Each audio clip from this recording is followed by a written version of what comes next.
twamubonaguye mu byaha by'ubusambanyi, yaba umugabo, yaba umusore cyangwa yaba umukobwa. Hakaba n'abandi nyine baba bari muri ubwo buryo tutavuga ngo ni yihe mpamvu ibitera burya imenywa na nyirawo. Aho ngaho ntago nabiteraho kashe kubera ko burya buri muntu niwe ubuzi impamvu imutera ibyo akora. Nubona umugabo ubwo nguriya mugabo n'Imana yamuremye kandi asa n'Imana. Amen. Noneho rero imenye ko umuntu asa n'Imana bivuga ngo cya kintu kirimo ubumana, cya gikorwa cyose kizatuma abantu babaho, cya gikorwa kizatuma abantu bahura kugira ngo bakore umuryango haboneke n'abandi abantu babe benshi.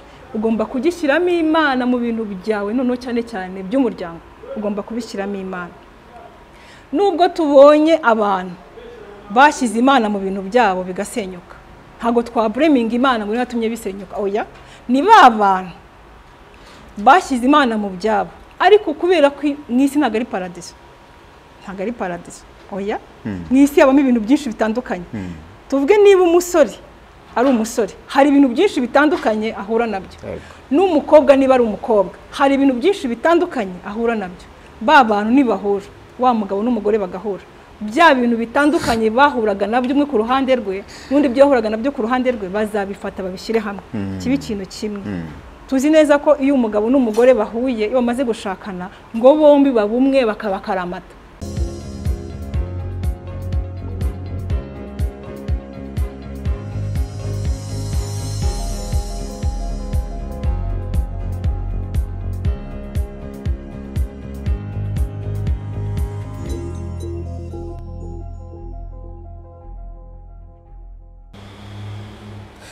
Reka tukwifurize kugira umugisha, amahirwe, kandi tugusuhuza ahantu hose uherereye mu bice byose uherereyemo. Imbere ya kamera turi kumwe n'umushumba, aratangira atwibwira hanyuma dukomeze tuganire. Murakoze kunyakira, Imana ibahe umugisha. Nitwa Chantal wa Maria, ndi umushumba mu mbaraga zihindura cyangwa se mu rurimi rw'amahanga Power of Change Ministries. Yego. Murakoze. Amen. Reka rero pastor udutangirire nisengesho kugira ngo tubone dukomeze. Kadusenga Imana. Data mu izina rya Yesu, akanya nk'aka duciye bugufi imbere yawe, turagushimye kuri Imana yo gushimwa, turagushimye kuri Imana iduhaye umwanya mwiza nk'uyu nguyu kugira ngo tuvugane n'ubwoko bwawe ndetse n'abana bawe. Turasenze kugira ngo Mwuka Wera uze ubane natwe, aba ari wowe uyobora iki kiganiro, aba ari wowe uyobora gahunda zose, kandi aba ari nawe uzavugana na buri muntu uwo ari we wese uzumva iki kiganiro. Haba ari twebwe, ahubwo izina ryawe aba ari ryo rihabwa icyubahiro mu isi no mu ijuru. Icyo duheza ni imbaraga zose z'umwijima mu izina rya Yesu Kristo. Data ngaho ngwino ubwanze uyobore kandi utegeke muri byose mu izina rya Yesu. Amen. Amen. Mushumba mwambaye neza. Murakoze. Amen. Reka tuganire mu kiganiro cy'umuryango, ahantu tugiye kwibanda ku nsanganyamatsiko ivuga ngo ni gute umuntu yahitamo uwo bazabana. Yamenya gute umuntu bazubakana. Ku ruhande rw'umukobwa yamenya gute umusore bakwiye kubana. Ku ruhande rw'umusore yamenya gute umukobwa ukwiye kumubera umufasha mwiza. Aka kantu aya mahitamo biterwa n'iki? Cyane cyane nitugaruka wenda mu buzima busanzwe, ariko tugaruke no mu buzima cyane bw'abakirisitu. Yego. Murakoze. Iyo nsanganyamatsiko ni nziza cyane. Ndasaba Mwuka Wera kugira ngo atuyobore kugira ngo tubashe kubivuga nk'uko bikwiriye kugira ngo bizabashe no gufasha abazabasha kubyumva. Ikintu cya mbere, guhitamo uwo muzabana ntago ari igikorwa kibaho uwo munsi. Impamvu mvuga ngo ntago ari igikorwa kibaho uwo munsi, ahubwo ni igikorwa kibaho gitangira, cyakagombye gutangira kubaho igihe icyo ari cyo cyose wagatangiye kugira ubwenge. Nimvuga ubwenge ndavuga gutangira gutekereza ko wazashaka. Niba uri umukobwa cyangwa niba uri umuhungu, igihe cyose utangiye kumva utangiye gutekereza ko uzashaka, wagombye kubanza kubitekereza mu buryo bumwe bwa mbere mp'agaciro. Waba uri umukristo, waba utari umukristo. Impamvu mvuze ngo waba uri umukristo cyangwa utari umukristo, nuko Imana irema abantu. Turifashisha icyanditswe kiri mu Itangiriro igice cya mbere umurongo wa 27, ngo Imana irema umuntu ngo agire ishusho yayo, afite ishusho y'Imana, niko Imana yaremye umugabo n'umugore, niko yabaremye. Amen.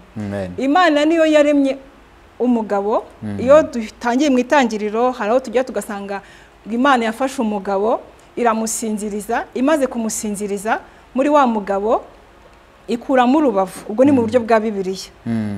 Aho ngaho ku bantu bizera Imana nibo babyumva gutyo, bakemera ko Imana yafashe umugabo ikamusinziriza, yamara kumusinziriza ikamukuramo urubavu, ikamuremera umufasha umukwiriye. Ariko ku bantu batazi Imana, impamvu mvuze ngo ku bantu bazi Imana, abakristo bemera neza ko umugore plutôt yavuye mu mugabo. Ariko abatari abakristo bemera neza nabo burya buri muntu wese urugo ni ikintu gikomeye. Ni ikintu gikomeye, ni ikintu uzabamo mu buzima bwawe bw'iteka ryose bigukundiye. Kuko hari nabo binanira kubamo mu buzima bwabo bw'iteka ryose. Icyo Bibiliya yisakaramata. Hari abo bidakundira kubana mu buzima bwabo bw'iteka ryose kubera ko batabishoboye. Ariko mu by'ukuri akenshi ngira ngo ba bantu baba bagiye kubana bumva bifuza kuzabana neza, bakazakireya umuryango, bakagira abana. Iyo bagize umugisha, Imana ibaha abana. Hari igihe rero abo bantu batagira wa mugisha wo kubona abana, si uko baba babihisemo. Nyine ni kwa kundi Imana tuvuga ngo Imana itanga uko ishaka, igaha buri wese uko ishaka. Ntabwo aba ari amahitamo yawe ngo uhitemo ngo ngiye Imana ndashaka ngo ibi ngibi. Hari amahitamo yawe y'ibyo ushaka. Kenshi nk'abakristo tukanasaba n'Imana, tukanapresiza, ukavuga ngo ngiyewe numva nifuza umugore w'inzobe, ufite imisatsi miremire, uteye gutya, usa gutya nk'umuntu. Undi akavuga ati ngiyewe ndashaka umugabo umeze gutya, muremure cyangwa se mugufi, ya ufite amafaranga, ufite ibi. Abantu benshi agiye barebera ku bintu bifatika bitewe n'amarangamutima yabo n'ibyo bakunze. Cya kintu cya mbere navuga kibanze rero ku muntu uzi ubwenge, yakagombye kugitangira hakiri kare mu isengesho. Ku bantu bazi gusenga kandi bemera imbaraga z'amasengesho, bagatangira gusengera ba bantu bazabana nabo. Mpereye ku bantu basenga, iyo wasengeye umuntu muzabana, Imana iguhuza na wa muntu. Hari igihe Imana iguhuza na wa muntu ariko ntumwemere kuko waramusengeye, ariko Imana iguhaye ntago ajyanye n'ubushake bwawe. Rimwe na rimwe wamureba kumva ego mushumba aho ngaho uvuze ikintu kiza kiryoshye. Ni gute umuntu yasengera uwo muntu bazabana? Kenshi hari ahantu nakunze kujya mbibona ku basore cyangwa n'abakobwa, umusore akavuga ati Mana ndashaka Geneti ukuntu ameze, ukuntu asa, Mana niwe ngusabye. Cyangwa n'umukobwa nawe agapresiza umuhungu. Akwiye gusenga gutya cyangwa akwiye kugira irindi sengesho yasenga asengera uwo bazabana? Kubera ko turi abantu, abantu bose bakunda ibintu byiza bigaragara inyuma.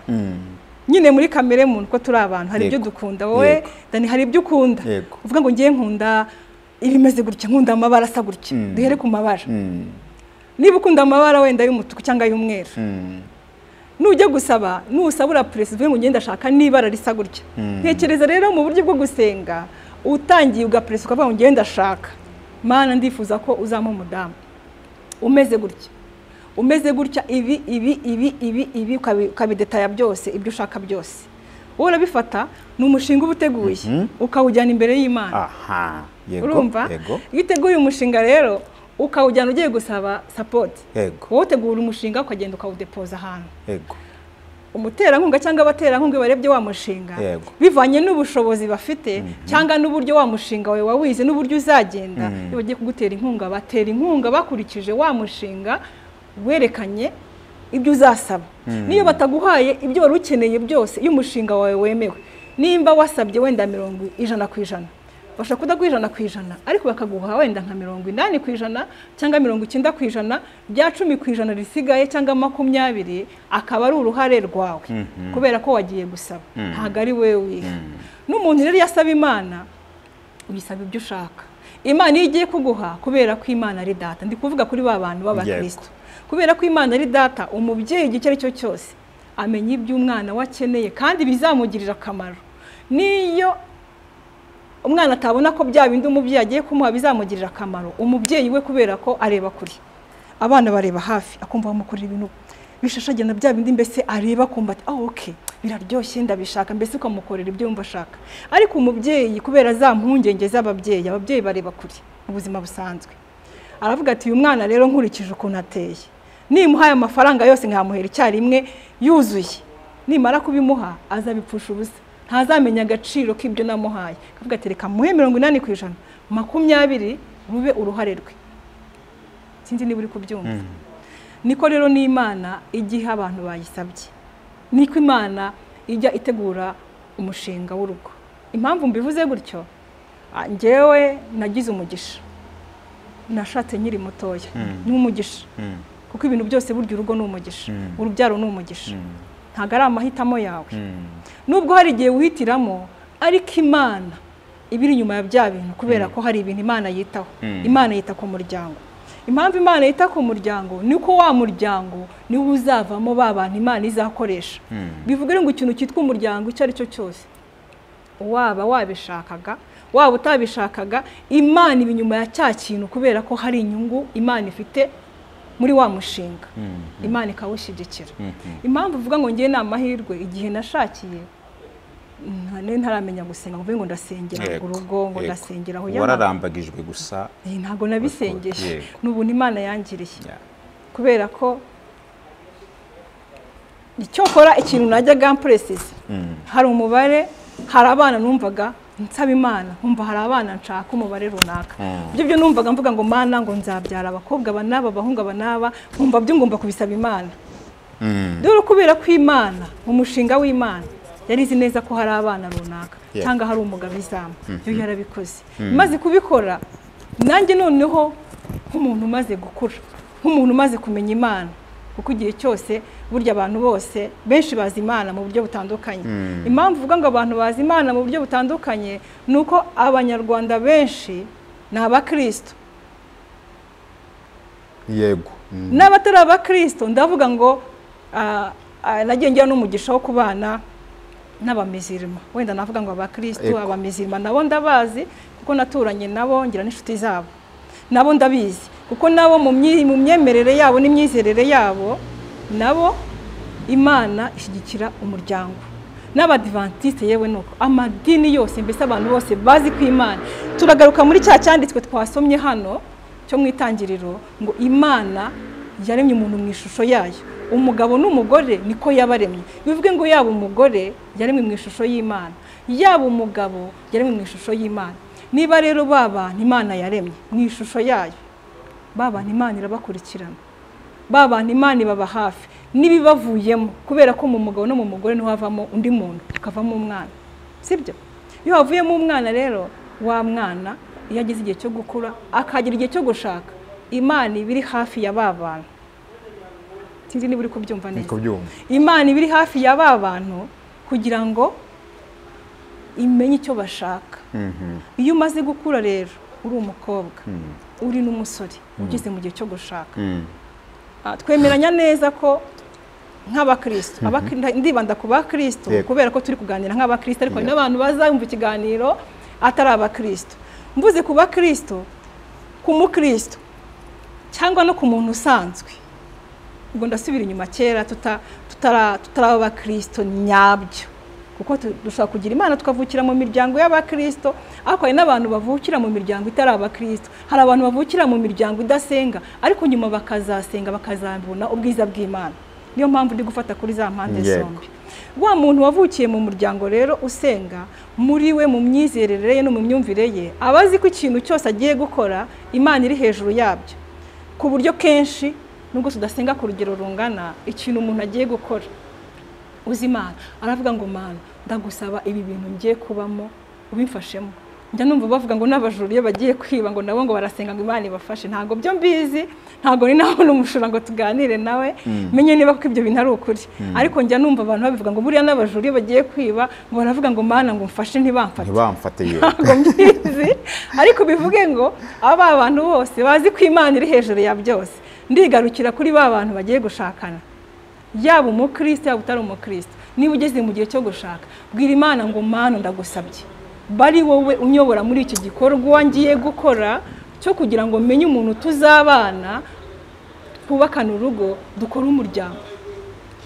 Nufata igihe cyo gusenga ukabisengera, Imana ni Imana y'abantu bose. Twabonye hano ngo Imana irema umuntu mu ishusho yayo. Umugabo n'umugore niko yabaremye. Ntago ari umwadeperi, ntago ari umurestoration, ntago ari uwo muri Power of Change, ntago ari umuyehova, ntago ari umusiramu. Hoya ngo umugabo n'umugore niko yabaremye. Bivuge ngo nubona umugore mu muhanda ujye tuvuga ngo uriya mugore niko Imana yamuremye, ni Imana yamuremye. Nubona umugabo ubwe ngo uriya mugabo ni Imana yamuremye kandi asa n'Imana. Amen. Noneho rero imenye ko umuntu asa n'Imana, bivuge ngo cya kintu kirimo ubumana, cya gikorwa cyose kizatuma abantu babaho, cya gikorwa kizatuma abantu bahura kugira ngo bakore umuryango, haboneke n'abandi bantu, abantu babe benshi.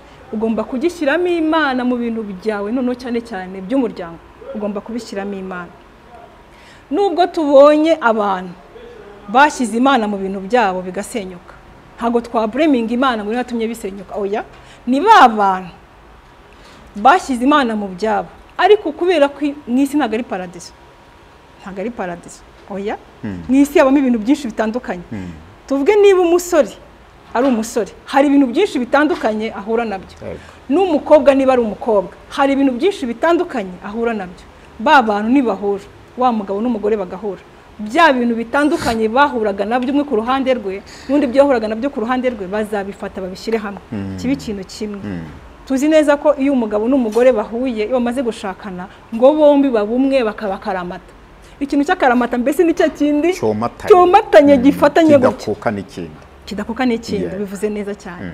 Noneho rero iyo babaye akaramata, nubwo babaye akaramata, ariko buri wese ni umuntu wakuze, ni umuntu warezwe, arerwa mu rugo ahantu, cyangwa akura mu gihugu runaka, cyangwa uyu nava ahangaha. Ba bantu bamaze gukura, bageze igihe cyo gushaka, baravuze twebwe tugiye gukora umushinga, njyewe n'akana tugiye kubana.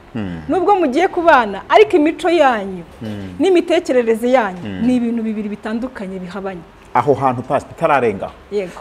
Abantu basenze bajyanye umushinga w'Imana, basenze neza. Ukuntu wabisobanuye, ntabwo umuntu agenda ajya gupresiza washaka, ahubwo waragenda agapresiza ibyo ashaka mu muntu. Noneho Imana ikamuha wa muntu bingana nuko Imana ireba umuntu, umwana we ikamumenyera. Hangaha hazaza azasenga ariko ategereze, azajye no kurambagiza. Uyu muntu ubwenge n'amasengesho bizakorana gute kugira ngo gire ya mahitamo bihuze n'ibyo Imana igomba kumuha? Uyu muntu ubwenge n'amasengesho uburyo bizakoranamo n'ubu ngubu. Yego. Turaza no kugaruka ku badasenga ko nabo barahari. Kandi ikiganiro kirebwa n'abasenga n'abadasenga. Ba bandi basenga icyo azakora, yamaze kujyana umushinga w'imbere y'Imana, ariko ntago azicara. Oya, kuko ntago Imana izakuzanira umukobwa. Hari abantu bavuga ko Imana izabereka mu nzozi wari wazarongora cyangwa uzamurongora bakabikarangiraho. Imana igi nabikora ko numvise ababivuze. Igi bikora kubera ko ni Imana nyine. Mu bumana bwayo ikora ibintu byinshi tutamenya, tutanarondora. Kandi ntago twakiraho iteka babandi bavuga ngo Imana igi bibereka. Oya, Imana irabikora pe. Imana irabikora. Ariko hari naho itanabikora, ikakwihoreka guha amahitamo yawe. Kandi usanga umubare w'abantu benshi ni abafasha amahitamo yabo. Yego. Abafasha amahitamo yabo n'abafasha amahitamo y'Imana, ba bantu bose bahurira ku rugamba rumwe. Impamvu nkubwira ko bahurira ku rugamba rumwe nk'umushumba, twakira abantu bafite amahitamo y'Imana, anakwereka n'ibimenyetso n'ibihamya byose akabikwereka, kandi ugasanga koko ari byo. Aho ngo ndabivuga nk'abantu basenga bazi n'uburyo Imana ikoramo, ariko hari n'abandi bantu batemera ko ibyo bintu Imana ibyinjiramo. Hari abateye gutyo, ntago twabibarenganyiriza. Sibyo? Kandi ku ruhande rumwe nabyo nibyo, ntago abantu bose ariko bafite bwa bushobozi na wa muhate na rya shyaka byo kuza imbere y'Imana ngo babanze bayibaze. Ntago ariko abantu bose babikora. Yego. Hari n'abayibaza nyuma byarangiye. Yego. Tuvuga ati njyewe Mana ndashaka uyu muntu, ibi nibi turabibona mu nsengero, ariko hanze naho hafite ibindi bintu bindi babona. Yego. Kandi izango zose Imana igizishyigikira zikaba. Tubonye ingo zose Imana ishyigikira, ingo z'abantu batangiye umushinga babajije Imana, Imana ikabashyigikira. Tukabona n'abandi bantu, umuhungu n'umukobwa aricaye ararambagiza abona umukobwa wo kwa kanaka aramukunda, n'umukobwa aramukunda ariko nawe kakantu kabayemo, kakantu ko gusenga ko kubaza Imana. Njya benshi nabonye bagiye, hari abagiye bayibaza, sindabona benshi cyane batayibajije, ariko abo nagiye mbona bagiye bayibaza. Aha ngaha ko ibintu byinshi mu guhitamo umuntu azabana akenshi bihitira mu mahitamo cyo bita kurambagiza. Uyu munsi reka mvuge mu mvugo y'abana b'uyu munsi cyangwa generation today, bavuga bati no gupofoka.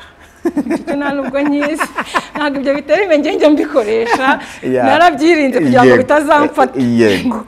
Noneho uwo muntu yarebye, umuhungu ashobora kureba umukobwa umwe akamurambagiza akamwanga, umukobwa ntamukunde, cyangwa akarambagiza, ashobora no kurambagiza n'abantu n'icumi bitarakunda, cyangwa nawe ubwo abona bidakunda. Hagatangaha mu kurambagiza ni ibiki abantu bakwiye kureba mbere. Hari igihe umuntu arambagiza akavuga ngo urukundo ni impumyi, ati ibi ngibi ndabibonye ntago reka mbyihanganire, aramukubise muri fiança yerekana ihangane, urukundo ni impumyi. Iriya mvugo ntabwo ikwiriye kuzahinduka. Exactly. Iriya mvugo igomba kuzahinduka kuko ntabwo urukundo ari impumyi. Urukundo ahubwo ruritegereza, rurareba, rurumva, kuko urukundo ni ibikorwa. Hari ibikorwa biranga urukundo. Yego. Icyo nakubwira rero, ikintu nagomba kubanza no kwitondaho, kandi cyane cyane mbona ko cyubaka urugo. Ubundi wowe niba uri umuhungu ugiye kurambagiza, rambagiza umukobwa wumva wahisemo, ariko umenye ko nawe mukobwa gukunda koko by'ukuri. Yego. Nuko aho ngaho nyine biragora kugira ngo umenye umuntu ugukunda by'ukuri, ariko nabyo birashoboka kubera ko umuntu ukunda undi by'ukuri aramwihanganira. Hari ibintu byinshi umuntu ugukunda by'ukuri, kuko tuzi neza ko urukundo rwihanganira byose, rubabarira byose, ntago rwifuza ikibi ku bandi. Aho ngaho rero nakubwira ngo we musore, nujya kurambagiza hari ibyo ushaka. Burya abantu bose hari ibyo bakunda, kandi burya buri muntu wese, nta muntu udakunda ibyiza. Baravuga ngo nuko atabibona, niko abanyarwanda bakunda kuvuga ngo nta wanga ibyiza, nuko atabibona. Nujya kurambagiza rero, rambagiza uwo wumva ushaka, ariko noneho unamaking sure yuko wa muntu warambagije agukunda. N'umukobwa najya kurambagiza, umuhungu namurambagiza, yemerera umusore bazabana amukunda, yumva ko amukunda by'ukuri. Hari urugo, simbavuga mu mazina, ariko abo bantu ndabazi, byanabayeho, barabanye, umukobwa n'umusore barabana, n'ubukwe buraba, mariage bibibi iraba rwose, abantu bataha ubukwe, statizaje nazo zizarikora, umugore akagirirwa posting, umugabo akagirirwa posting, mbese posting ibintu bya bindi bise bare muri honeymoon agaposting ibintu byiza. Noneho igihe kigeze rero, sinzi, ntabwo nzi ibyo bapfuye, kuko ntabwo tuziranye cyane, ariko mbazi kubera ko baziranye n'abantu tuziranye. Mu gihe gito cyane, nta n'umwaka washize, rwa rugo rwarasenyutse, turi kubibona muri iyi minsi. Ariko ikintu cyabiteye ari umusore, hari ibyo yabaraga mu mukobwa, n'umukobwa nawe, mbese buri wese aricyo ashaka kugeraho. Umugabo yashakaga poste runaka, sindi bumuvuge, ariko birahari, kandi n'abantu bakurikira ikiganiro bazi ko ibintu ngibyo ku isi birezi. Umukobwa nawe hari icyo yashaka kugira ngo nyine nawe arongorwe gusa. Hari abantu barongorwa kugira ngo nyine nabo bakore mariage bibibi, yambara ikanzu, yambara agatimba, ashagarwe ngo nanjye nakoze ubukwe. Umusore nakavuga ati byibura kubera poste runaka ndimo, ntago bazagira umwanya bampa ntari nashaka. Agahita yicara, agahita areba nyine akumva ko ari umukobwa agomba gukunda, akamukunda yamushyize mu mibare. Nabwira abasore n'abakobwa ngo ibintu by'imibare, kurongora umuntu kubera ko wamubaze, cyangwa kurongorwa n'umuntu kubera ko wamubaze, urwo rugo ntago rushobora kubaho. Impamvu rutabaho niyihe, nuko ya mibare babazi yipfuye, rwa rugo rurasenyuka kuko ntago rwubakiye kuki ku rukundo. Fondasiyo nyayo rero kuri bantu ushaka kugira ngo babane ni urukundo. Ushaka kuvuga ngo ese ngo urukundo warupimira kuki? Biragoye kugira ngo upime urukundo umuntu agukunda. Abenshi aho ngaho bitiranya, bavuga ngo urukundo, hari akantu nigeze mbona kare kuri statut y'umuntu, bigaragaza ngo urukundo rudafite ibikorwa ngo ntacyo rumaze. Abenshi abakobwa, reka mvuge ku izina ry'abakobwa, umuhungu wamwitayeho, wamusohokanye, wamuhaye amagifti, wawakoze byose, akenshi ahita ahuma ibitekerezo n'amaso by'umukobwa kumva ko ari rwo rukundo. Ariko mu by'ukuri rimwe na rimwe urabizi ko ushaka gusambana n'ushaka n'urugo agenda avuga ko ashaka akunda. Nta muntu ugenda avuga ko adakunda. Kenshi wenda umuhungu we afite targeti ku mukobwa y'icyo amushakaho, yamara kukibona agasanga si rwa rugo akenereho, ugasanga arakomeretse. Kenshi uru rukundo rw'ibikorwa by'ibintu, reka nemere ko kuko ari ibikorwa. Ese byo nta kuntu abakobwa bajya babyibeshyaho rimwe na rimwe bikabatora no mu mitego itari myiza, muri na kwa kwitwa kurambagiza kandi atari rwo rukundo? Nicyo nari mbivugiye ako kantu cyane. Aho ngaho abantu babyibeshyiraho cyane cyane, benshi baribeshya. Ku ruhande rumwe, ku bakobwa, abakobwa nyine cyangwa se abadamu, abadamu nyine ni abantu na Bibiliya ivuga ngo ni inzabya zoroshye ngo zidahwanyije namwe gukomera. Bivuge ngo umugabo n'umugore mu buryo Imana yabaremye ntabwo imitima yabo iri ku kigero kingana. Noneho kubera ko abakobwa rero bafite imitima yoroshye, hari ibyo bakunda. Bakunda abantu bababwira neza, bakunda abantu, mbese bakunda abantu babereka, babitaho ibintu bigaragara. Ku buryo kenshi benshi bagwa mu mutego w'abasore babateze bategesha ibintu bigaragara, ariko mu by'ukuri nyuma rimwe na rimwe nta rukundo ruba rurimo.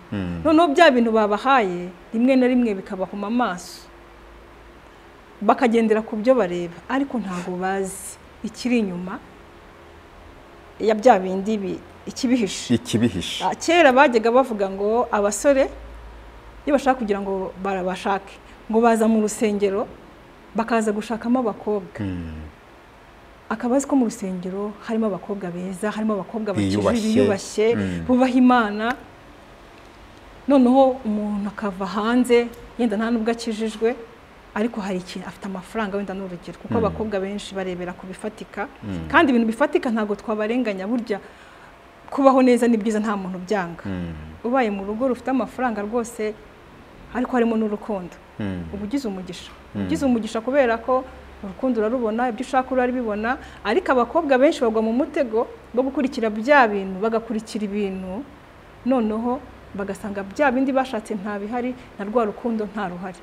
Kimwe nk'uko hari n'abakobwa nanone baba bafite urukundo bagahura na ba bantu navuga ngo nabo babateze imitego kugira ngo bayigwemo. Aho ngaho nkihari nta kindi kintu cyakurinda uwo mutego uretse Imana yo mu ijuru yonyine. Gufata ya marangamutima yawe na wa mushinga, kuko urugo burya urugo ni umushinga munini uba utazi igihe uzarangirira. Iyo wiyangaje kubana n'umuntu, muri ba bantu benshi ubuzi cyangwa bake muziranye, hari umuntu umwe uhisemo ngo ugiye kubana nawe. Wa muntu muzabana, iyo bigenze neza mubana igihe kinini kugeza igihe mugatandukanywa n'urupfu cyangwa Yesu Kristo aje gutwara itorero. Niko nk'abantu dushingira abantu, niko tubabwira. Ariko tukirengagiza ko ba bantu turi gushingira n'abantu bari ku isi, nubwo basa n'Imana ariko n'abantu. Muri bo harimo ubumuntu bwinshi, bwabo umuntu bwinshi buri muri bo ni ya mico na ya myitwarire itandukanye. Ya mico na ya myitwarire itandukanye iyo bigeze muri ba bantu bikora sirikwe. None iyo amasinga akubitanye kuntu umuriro waka, hari igihe umuriro waka noneho n'inzu yose igahita ishya. N'insinga zikubitanyeho ntabwo iby'amashanyarazi mbizi cyane, ariko hari igihe zikubitana nabi nyine hagahita haba ibindi bintu bidasanzwe. Ni kwa kundi ujya kubona nyine ukabona byanze, umwe yagiye aha n'undi yagiye aha. Tugarutse kuri cya kintu cy'amahitamo. Amahitamo cyane cyane navuga ngo uzahitemo umuntu ukunda nawe kandi agukunda. Yaba umukobwa azahitemo umuhungu akunda, kuko nuba umukunda uzamwihanganira, kuko umuntu ukunda ibyo aribyo byose uramwihanganira. Niyo akoze ikintu kibi urihangana. Aha ngaha hari ikindi kintu gikunda kuba mu rubyiruko. Abantu benshi bazi ko urugo ari sex, ari gukora imibonano mpuzabitsina. Umuntu akumva ko agiye kuruhura umubiri we, ntatagiye mu byaha, atagize gute na gute. kandi ugasanga n'abashumba bamwe na bamwe cyangwa abantu b'ababyeyi baravuga bati gira urugo rutazagwa mu byaha by'ubusambanyi, akumva ko ari agiye mu rugo kugira ngo ahunge icyo kintu, ntamenye ko kandi urugo rurimo ibintu byinshi. Ndiragira ngo untandukanyirize, turimo kubaka umuryango kandi twubaka abasore n'abakobwa bakeneye kubaka, untandukanyirize sexe n'urugo, nubwo nabyo ari ngombwa, ariko iki kintu abantu bamenye ngo ni ibintu bimwe bitandukanye. Bitandukanira he cyangwa abantu bakwiye kumenya gute? Urumva mu rugo, urugo ruba rufite ibintu byinshi rwubakiraho, ariko kubera ko urugo ruba rutegura umuryango, niyo mpamvu hazamo igikorwa nyine kijyanye na sexe. Kuko iyo umugabo n'umugore bahuye bakagira umugisha, Imana ikabaha umugisha w'urubyaro, niho habamo ko babona urubyaro. Ariko hari n'abahura ntibabashe kubyara, ntabwo bivuze ko wa muryango atari umuryango, nawo ni umuryango, kandi nawo ni umuryango uriho, ugategereza kugeza igihe Imana uwo mugisha nawo izawuzana. Sexe rero ku ruhande rumwe navuga ngo nibyo, kurundi nkavuga ngo ntago ari byo. Impamvu mvuga ngo nibyo ni uko ari igikorwa Imana ikoresha kugira ngo umuryango waguke. Ariko hone nkavuga ngo aho navuga ngo sibyo ni uko hari umuryango ubaho umugabo n'umugore bakanahura ariko ntibabashe kwaguka ngo bagire umuryango. Ibyo ababyeyi rero babwira abantu ngo ugira urongore ngo utazagwa mu byaha by'ubusambanyi, cyangwa umuntu akavuga ko agiye gushaka kugira ngo atazagwa mu byaha by'ubusambanyi, byose bizaterwa navuga ngo ni amahitamo yawe, cyangwa se kuko hari n'abasambana kwiyemeza. Kuko tubonye ko hari n'abantu, tubonye abagabo bananiranye bafite ingo, tubonye n'abagabo bananiranye n'abagore bananiranye kandi bafite ingo. Ari ukuvuga ngo ni ukugira ngo twamubona aguye mu byaha by'ubusambanyi, yaba umugabo, yaba umusore, cyangwa yaba umukobwa. Hakaba n'abandi nyine baba bari muri ubwo buryo, tutavuga ngo ni iyihe mpamvu ibitera burya imenywa na nyirawo. Aho ngaho ntabwo nabiteraho kashe, kubera ko burya buri muntu niwe ubuzi impamvu imutera ibyo akora. Aha ngaha nanone wenda turi no gusatira umusozo, dufate ku ruhare rw'itorero n'urubyiruko. Nuruhe itorero abashumba cyangwa se n'andi maminisiteri aba mu rusengero akwiye gufasha urubyiruko, cyane cyane ko hari ikintu cyakunze kujya kibaho, nka turi kuvuga nko ku bantu bakijijwe, ugasanga abantu bararambagizanije nibyo, ariko babigishije iminsi 3 cyangwa 2 inyigisho z'umubano z'uko bagomba kumenya, z'uko bakitada, barangiza bakajya mu rugo. Ese itorero ntabwo rikwiye kugira uruhare mu gutegura? Wenda nabonye hari itangazo ryasohotse ko ubu noneho amatorero agomba kubigisha amezi 6, ariko mbere y'uko wenda tureke n'amezi 6, nta buryo itorero rikwiye gushyiraho ingamba cyane cyane zikumira aya madivorce, ni ukugira ngo bigishe urubyiruko, babigishe mu bintu bajya bahura n'urubyiruko, bakabigisha ububyutse, bakabigisha gukorera Imana. Kuki hatabaho uburyo babigisha urugo, bakavuga bati mumenye ibi n'ibi ubyitonde? Iki cyo ntabwo cyagira umumaro? Icyo cyagira umumaro, kandi itorero ragikora. Mpamya neza ko itorero rigikora, kubera ko itorero ni umubyeyi. Itorero rifite abashumba. Abashumba rero ni abantu Imana iba yarahaye icyo cyubahiro cyo kugira ngo bahagarare Imana mu isi. Kuri ba bantu Imana yaremye hagati, twabonye ko umugabo n'umugore bose Imana yabaremye ngo tureme umuntu mu ishusho yacu. Umugabo n'umugore niko Imana yabaremye. Noneho Imana yazanye itorero, tuvuze mu mwanya w'itorero. Itorero rirabikora, aho batabikora nabo navuga ngo bagomba kwisubiraho, kuko biri mu nshingano zabo kurera abana Imana yabahaye. Kuko ababyeyi barabyara, bamara kubyara abana bagakura, bamara gukura bakaza mu itorero, mu nzu y'Imana. Hajya kubaho wa muhango w'ubukwe, bakaza gusanga abashumba kugira ngo babafashe. Bigomba kubaho, kandi n'ubu birakorwa, kandi bigashyirwamo n'imbaraga cyane. Ariko na ba nyir'ubwite twe gushyira ikibazo cyane ku itorero, kuko ntabwo nubwo itorero ari ryo ryigisha babana rikanabashingira, ariko ni abantu babiri, twavuze ngo ni abantu babiri baba ari bakuru, bafite imyumvire itandukanye. kugira rero ngo ubashe guhuza abantu bafite imyumvire itandukanye. Njya nkunda kubwira abantu ngo hari akazi Mwuka Wera akora, kubera ko Mwuka Wera ni umufasha, Mwuka Wera ni umujyanama. N'abantu badasenga muri bo, iyo tumaze gukizwa Mwuka Wera aganza muri twebwe, hari tubyita ngo ni abari amahitamo.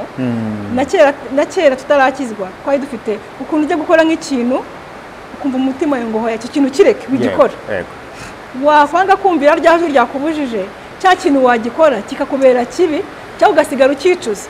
Ndavuga ngo no mu bantu badasenga bafite wa mujyanama muri bo, bafite muri bo nabyita ikisi amahitamo.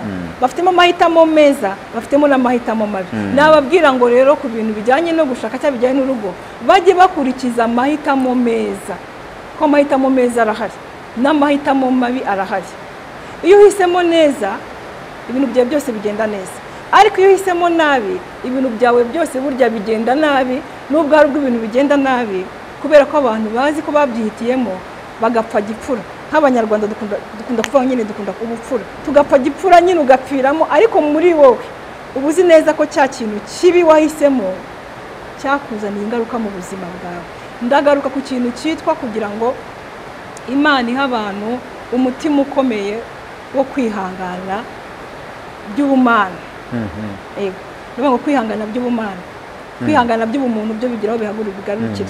Aho kwihangana by'ubumana Imana irakomeza, ariko n'abantu bakemerera Imana, ko ntabwo Imana yacu twaza abantu igitugu. Yaduhaye ubwenge, iduha amahitamo. Wowe uzahitamo kwambara, uyu munsi wahisemo kwambara imyenda y'umukara, njye nahisemo kwambara umweru. Ni amahitamo yacu, sibyo?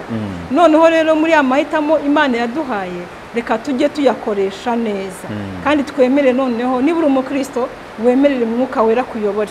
Kuko ku bantu basenga nta kintu Mwuka Wera atakugiramo inama, ntibazakubeshye Daniel.